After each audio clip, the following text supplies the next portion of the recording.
حب النبي على الإنسان مفترض. Wassadaqatu burhan. Sedekah itu burhan. Apa arti burhan? Burhan itu argumentasi atau bukti. Maka sedekah itu adalah bukti kalau orang ini benar nggak cinta harta. Yakin nggak yang Allah kasih itu milik dia, bukan milik kita? Yakin nggak? Secara hukum hakikat, rumah, mobil, harta pasangan, harta badan ini bukan milik kita. Lillahi ma fis samawati wal ardh. Apa aja yang di muka bumi milik Allah. Badan ini milik Allah. Kalau Allah mau ambil. Nah, dengan bersedekah, sedekahnya badan sholat duha, sedekahnya harta berbagi, sedekahnya ilmu mengajar. Nah, udah sedekah belum? Hari ini sedekah kita sholat sunat. Nah, udah sholat sunat belum? Maka di malam hari itu ada sholat malam, itu sedekahnya badan. Siang hari ada sholat duha, itu sedekahnya badan. Saya boleh nyebutnya sedekah badaniyah, sedekah fisik. Nabi mengatakan harusnya setiap badan itu ada 360 persendian sulama. Setiap 360 harus disedekahkan. Kalau satu 360 Pak ya? Kalau satu 10.000 jadi berapa Pak? 360 tiap hari. Kuat ya? Kalau satunya 1 juta.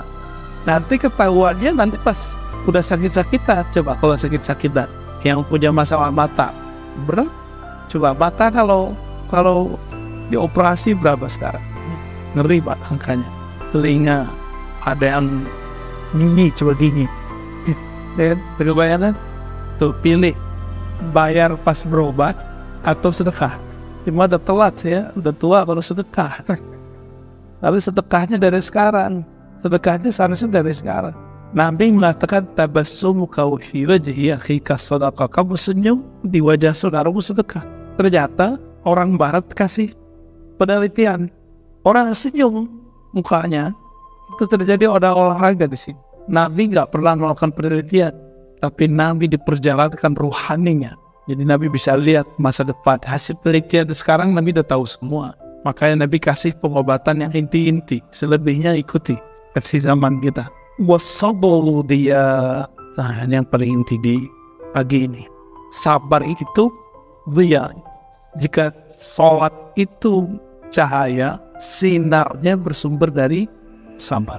Sholat yang penuh kesabaran disebut tumanina. Sholat itu artinya doa. Maka wassalatu nur bisa juga diartikan doa itu cahaya. Sinarnya dari sabar. Maka orang yang kuat sabarnya, itu dirinya bersinar. Sinar inilah yang permanen. Kalau dilihat di langit, kelihatan berpijar. Jadi setiap hari malaikat turun. Ini kan malaikat lagi turun nih, ganti shift. Ketika mereka naik, orang-orang yang sholat tadi subuh, itu kelihatan bercahaya. Sampai sekarang kalau Bapak ini duduk begini, oh ini kenceng sekali cahaya ke atas. Kuatan cahaya di atas itu seperti satu bintang. Satu bintang.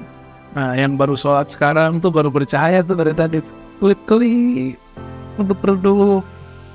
Tapi yang kita sudah sholat dari tadi, itu cahayanya seperti kita melihat Venus. Lalu kita melihat ke bagian terbit matahari, di atasnya itu ada Venus. Benar? Cahayanya kita sebut bintang kejora. Berpijar, dilihatnya asik. Maka malaikat menggosipkan di langit, itu cahaya siapa? Inilah yang disebut viral di langit. Mau viral di langit? Jangan viral di bumi, nggak seru. Nggak seru di viral di bumi itu. Kemana-mana terganggu, nggak bisa nyaman. Di viral di langit, wah kita betul-betul kita doa langsung diaminkan berjejer sampai ke atas. Kadang-kadang ngomong apa aja, belum kita pengen berat baru terucapkan, itu sudah datang tuh malaikat yang datangin ya, dengan izin Allah tentunya. Maka kiai-kiai wali itu gak boleh ceplosan pengen apa, dia harus tahan repotin makhluk-makhluk yang lain Mbak.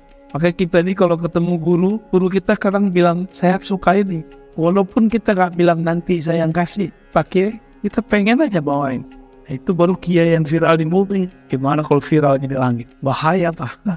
Wal Qur'anu hujjatun laka wa alaik. Quran itu dapat menjadi hujjah. Hujjah itu argumentasi laka yang menguatkan, menyelamatkan engkau, wa alaik atau Quran justru malah menjadi bumerang bagi kamu. Jadi nggak semua orang hafiz Quran itu selamat. Khawarij bunuh orang pakai Quran.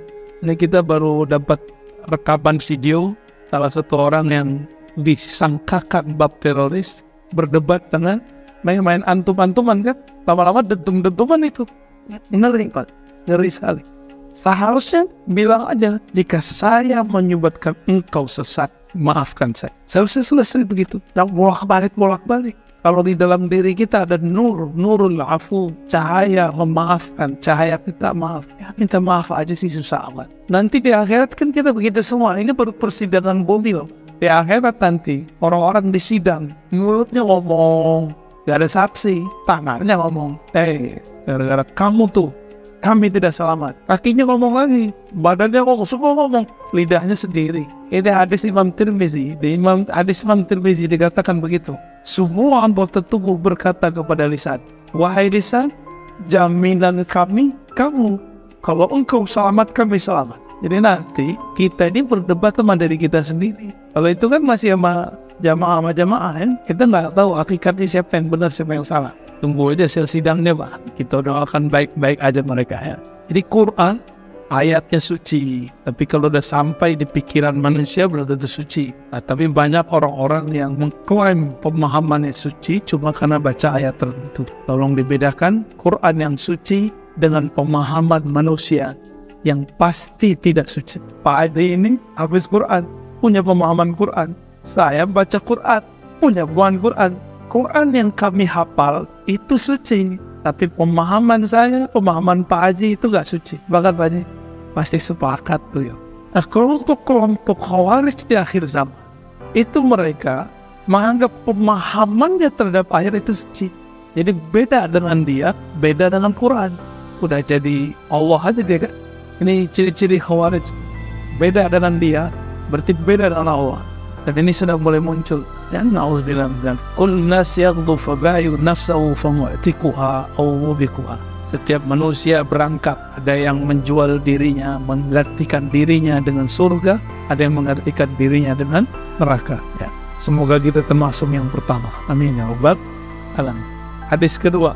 Ini hadis pertama baru begitu. Saya kalau mulai baca hadis dengan Fatihah, itu selalu kebuka. Yang sebelum ngaji nggak kebuka. Jadi sebelum ngaji ini saya belum paham juga hadisnya. Tapi kalau sudah mulai Al-Fatihah, itu Allah bukanya tuh. Kalau diterusin satu kalimat nggak selesai. Kita baru paham kenapa ada namanya ilmu tafsir. Ada namanya ilmu syarah. Tafsir itu ada tafsir riwayat. Ada tafsir bil maksur dengan akal. Ada tafsir dengan ruh. Namanya tafsir isyari. Kalau saya menyebutnya tafsir zauqi. Cara zauq, rasa. Nah, itu dasar. Nah, yang ini yang unlimited, ini yang terakhir. Kalau riwayat ada batasnya. Ada di buku sudah banyak cetakannya. Akal bisa disekolahkan. Tapi kalau tafsir isyari, ruhi, itu tergantung sejauh mana kita menyelami ini secara rohani. Jika versi kita ada batasnya, tapi kalau kita pulangkan kepada Allah, Allah nggak terbatas. Disitulah maknanya ilmu Allah itu tak terbatas. Ya. Walau annama fil ardi min syajaratin aqnamu wal bahru yamudduhu min ba'di sab'ati abhurin ma nafidat kalimatullah. 7 kali lipat semua samudra di alam semesta, semua daun-daun di lembarannya, itu samudra jadi tintanya, nggak bisa nyatet ilmu Allah. Ma nafidat kalimatullah. Nah, kita dapat satu laut aja Pak. Bapak sudah disebut Bahrul Ulum, Bahrul Tafsir. Satu samudra nih turun ke hati. Udah, nggak ada batasnya sudah. Maka orang itu ada ilmunya seperti gelas. Habis segelas ya harus diisi ulang. Kalau nggak bisa ngajar deh. Ada yang kayak galon, lumayan bisa 3 hari. Kalau nggak harus di-upgrade lagi. Ada yang ilmunya kayak apa tuh namanya yang di atas rumah kita itu toren. Kalau dia nggak nyambung sama sumur atau PDAM, ya udah habis dia. Nah, itu lumayan tuh. Ya. Maka kalau ada orang disebut Bi'rul Ulum, sumurnya ilmu, itu berarti di dalamnya ada mata air. Mata airnya nggak habis-habis. Ada orang makomnya begitu, tapi masih ada batasnya. Kalau ngambil banyak habis. Ada yang Nahrul Ulum, sungai ilmu. Ada yang Bahrul Ulum, samudra ilmu. Nah, yang mahal ya. Dan ini bukan khusus untuk orang zaman dulu. Setiap masa mesti ada orangnya. Setiap masa meninggal wali Allah, ada penggantinya, nggak usah khawatir. Dan sekarang kita harus ngambil estafet itu. Nggak boleh kita kemudian menyerahkan urusan zaman ini ke kitab-kitab jadul zaman dulu. Zaman dulu kitab-kitabnya kita baca sekedar untuk ibrah. Kalau ada persoalan yang sama kita ambil. Tapi persoalan zaman dulu sama nggak dengan zaman sekarang? Zaman dulu udah ada smartphone belum? Udah ada bank belum? Udah ada asuransi belum? Udah ada komplek belum? Komplek kan masalahnya komplek tidak? Belum ada, Pak. Belum ada imunisasi, belum ada vaksin. Di zaman dulu nggak ada. Belum ada BPJS. Ya. Kalau kita membahas persoalan sekarang pakai kitab sebelum masalah ini ada, masalah nggak selesai. Malah jadi masalah baru. Nah, ini PR untuk ulama-ulama nih. Jangan hukum kripto, forex, saham dengan kitab yang kitab itu ditulis sebelum masalah ini ada. Benar nggak? Many changer. Dulu orang bilang riba, Pak, dulu. $1 jadi 14.000 lah. 1 kok jadi 14? Ini riba nih. Kata kawan kita dulu. Lah sekarang kita dia doyan. Dapat dolar, Pak. Nanti ya, tukar.